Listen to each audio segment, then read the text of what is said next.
Okay, this is called the Progressive Era.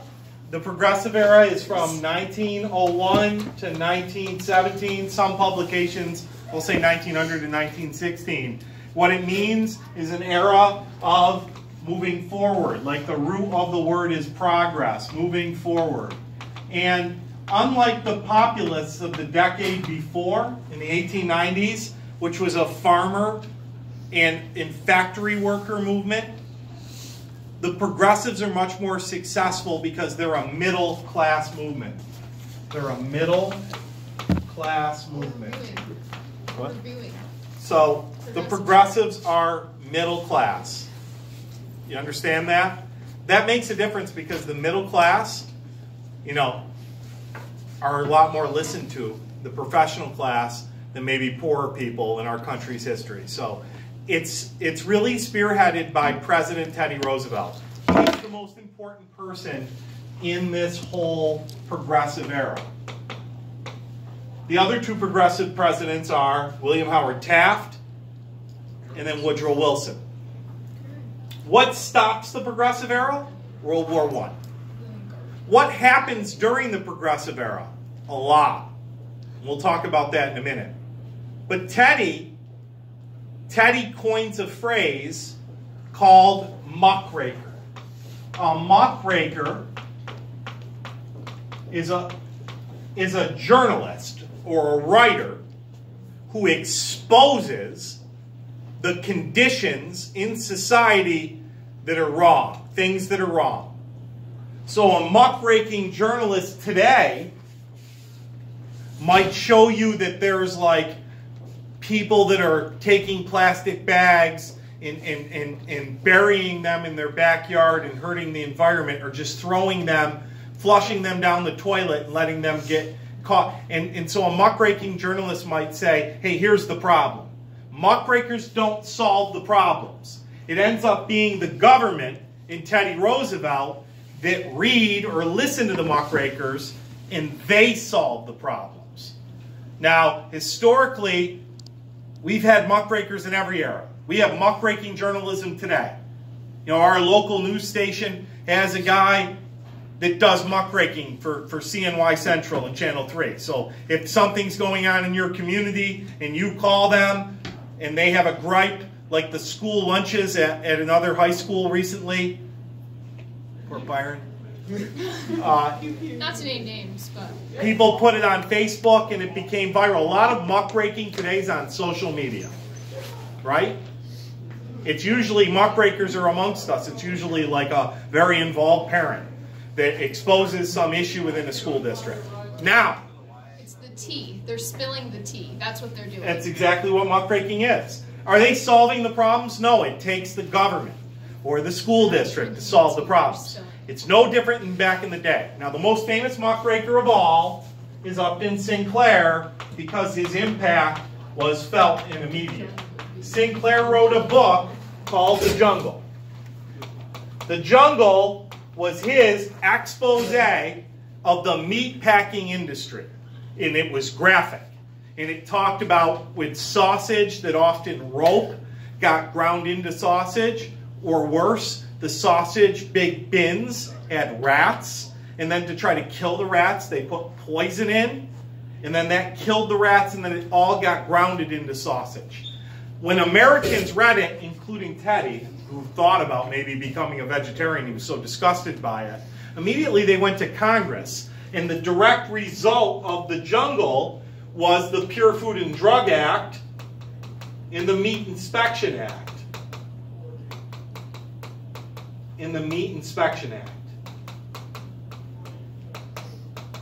So, say on an exam, a final exam, they ask you to talk about like a piece of literature that's had impact on American society. What was the piece of literature and how did it have impact? You could pick The Jungle and talk for days about consumer products. You could talk about Teddy, read it, and what Congress passed and what that meant. So now, you know, when we eat meat, we know it's not horse meat. We know sausage doesn't have rope in it because it's USDA approved. Okay? That's just one. Well, who else besides Upton Sinclair is there? Whoop, that didn't work. I was trying to move this thing, but I guess I got to do it over here. Who else is there besides Upton Sinclair? Riis. Jacob Riis.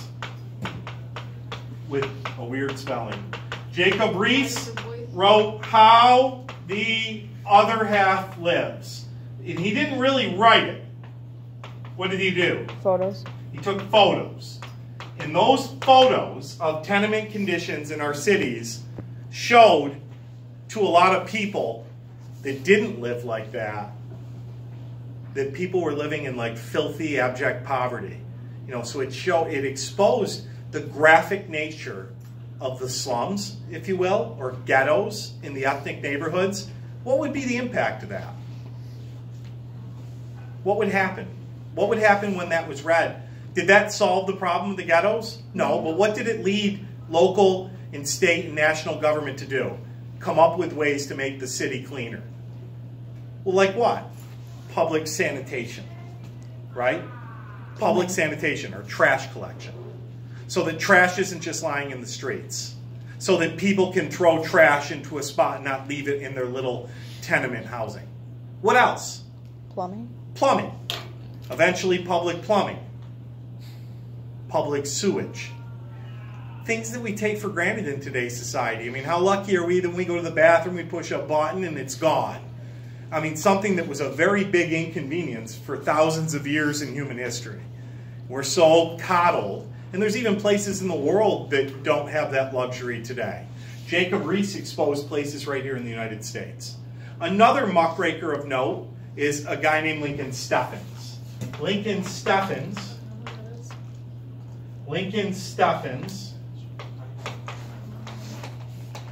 Wow. wrote something called The Shame of the Cities. He also talked about the cities, but there were no pictures. Instead, there were books that exposed the corruption in cities, like the Tweed Ring. False tweed. And he talks about cities like St. Louis, Missouri, and all these different cities that have all this corruption.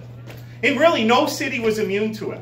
Now, what do I mean by corruption? Well, I mean that people pay people off in government to give people jobs or bids. Think about it from a practical sense even today.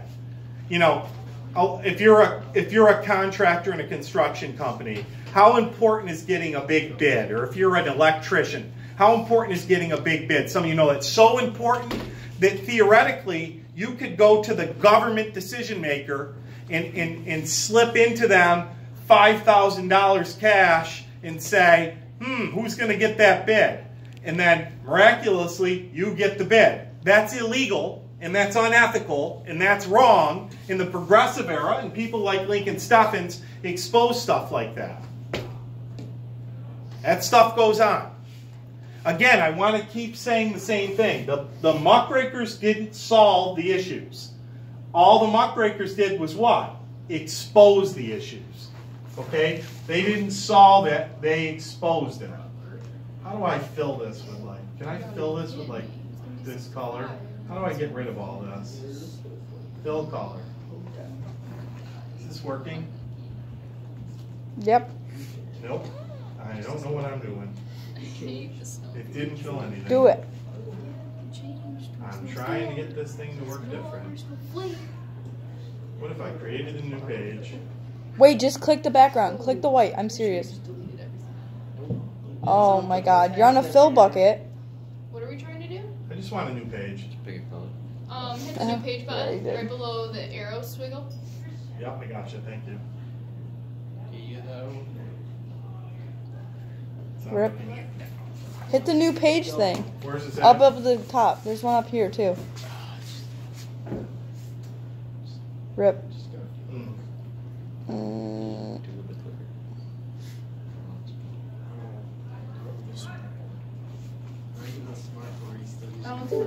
That's fine. Okay. Next. Ooh, pretty color. Still in. Next. We ready? Mm-hmm. Okay, sorry. The next muckraker that you need to know is Ida Tarbell. Ida Tarbell blasted the monopoly of John D. Rockefeller called Standard Oil. Her father worked there. And she exposed it through a series of magazine articles. And there were magazines in those days that just ran muckraking stories like McClure's and Cosmopolitan. Some of these muckrakers wrote in these magazines. There's another woman that we often call a muckraker named Ida Wells. And she wrote about lynching and lynching statistics in the South of African Americans. Lynching stats. So that's another muckraker that gets talked about. There's another muckraker called Frank Norris. Frank Norris wrote two famous muckraking books, The Octopus and The Pit. The Octopus is about the railroads and the abuses of the railroads. The Pit was about the whole wheat exchange. And what is Frank Norris exposing? The corruption in both of those areas. Ultimately, the progressive era, what? Fixes all the crap that went wrong in what other era that was before it? Gilded Age. Yep, the Gilded Age and the Industrial Revolution. So the progressive era is 1901 to 1917, and this is the Industrial Revolution, Gilded Age, New Immigration Era from 1870 to 1901.